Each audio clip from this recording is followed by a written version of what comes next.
Hello everyone and welcome to another video. A lot of talk has been going on recently about the new Chess.com bot Mittens. And I thought, why don't I let Mittens play against Mittens itself? Now, some of you guys might be wondering, how can a bot even play itself?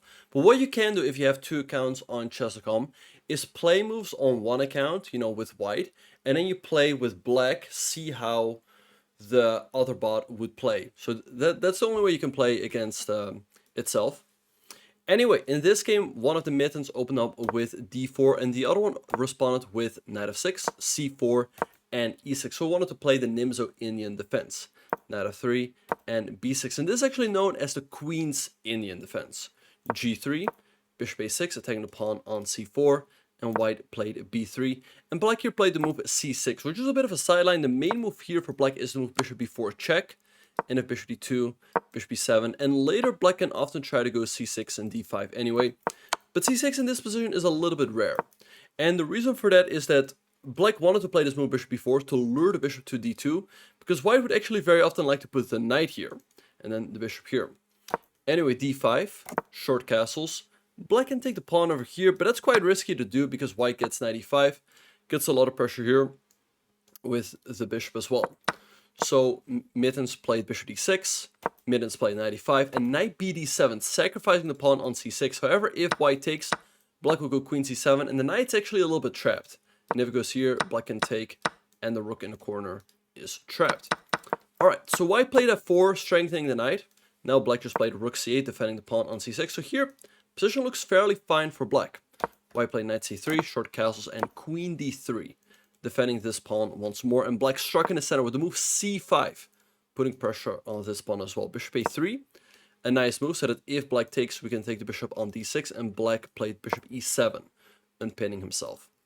White played rook a1 and rook e8 by black, which perhaps is a little bit of an inaccuracy, and now Mittens played the move knight b5. Very nice move, hitting this pawn over here, and the point is that if black takes, we can now recapture the pawn, and this knight gets access to the c6 square, where it's attacking the queen and the bishop.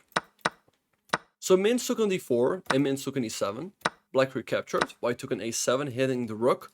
And this knight can always jump back to c6. So black played rook c7, but now queen takes d4. A very nice move by white. The idea is that if black takes on a7, we now have knight c6 with a fork, and white just wins an exchange and wins the game. But the Mittens that was playing with black took on e7. White recaptured. And this knight is now under attack, so you still cannot quite take here because white takes, and white still has a nice position. So the black Mittens played knight at d7, knight b5, hitting the rook, and the knight would also want to jump back to d6, so black is pretty much forced to take. Now, the nice thing for black is that white does not have any pressure for the moment on a pawn on d5, so the bishop on g2 is a little bit blocked in, but white can try to play e4 in the very near future. And that's what white did. After queen c5, e4, opening up the bishop once again.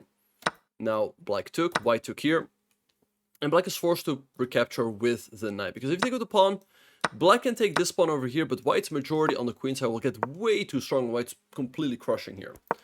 So Mittens recapture with the knight, protecting the pawn on e4.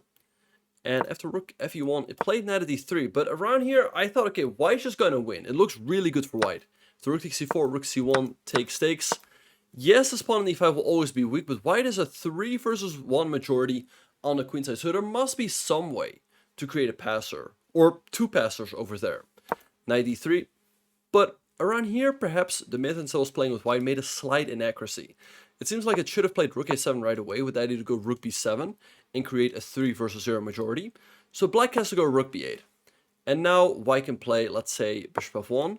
Takes and a4, and it's not clear what black is going to do about b4, a5, and these pawns simply pushing up the board. The bishop on b1 always, bishop on f1 always protects the pawn on b5 after white has played b4 and a5. So had white played this, it probably would have won. However, white played rook a6, attacking the pawn. Now plays rook b8, a4, and king f8. Another good move by the Mittens that was playing with black. And around here, Mittens throws away its advantage. It probably should play it again, a move like bishop f1, and if takes, move like b4 to try to create these passers on the queen side. But it played a5 right away. And I don't know, black just takes. And you can take, but the two double b pawns are not really going anywhere. They're not really flexible, and black can always easily blockade them with the rook or the knight. So So really odd decision. White played b6, but now Mittens played a very strong move. He played knight b4, hitting the rook and forcing white to either trade the rooks or give up the b-pawn. The reason why black should not play knight c5 is that now white can take, hit the knight, and keep one b-pawn on the board. And white has great winning chances here because black's rook is forced to be passive. Anyway, knight b4, rook a8, forcing the queen trade. Black just takes and goes king e7, and black is just in time because if white will ever go b7, black can always go knight c6 or knight a6, and white's actually completely lost because white has trapped in its own bishop on a8. Alright, so Mittens dropped the bishop back to e4, also hitting this pawn on h7, king d7, king f2, and h6. Make sure not to hang this pawn. King e3, knight c6, b7, pushing the pawn. Black only has one move, knight b8, to block the pawn. You cannot play king c7 because white will take, and if black will recapture, then white gets a new queen. Alright, so knight b8, but now king d4, king c7. Black has a slightly better pawn structure because white has these doubled b-pawns. However, this pawn on b7 is super far advanced, and there's nothing black can do. There's also nothing white can do because if this king ever will step up, black will give a check, and white is forced to go back to defend the pawn in e5. So it seems like the position is in a dynamic equilibrium, and there's nothing that both players can do. So Mittens went back and forth, and the players just shuffled. But yeah, there's really nothing that either player can do. So they just move back and forth, check, back, knight here, the king went up, check, back, and the game ended in a draw. Mittens told the other Mittens, draw, the prophecy must not be fulfilled. And the other one said the same thing. So it really raised the question, like, how good is this bot? I don't know. I've beaten it 3 times, so it is definitely beatable.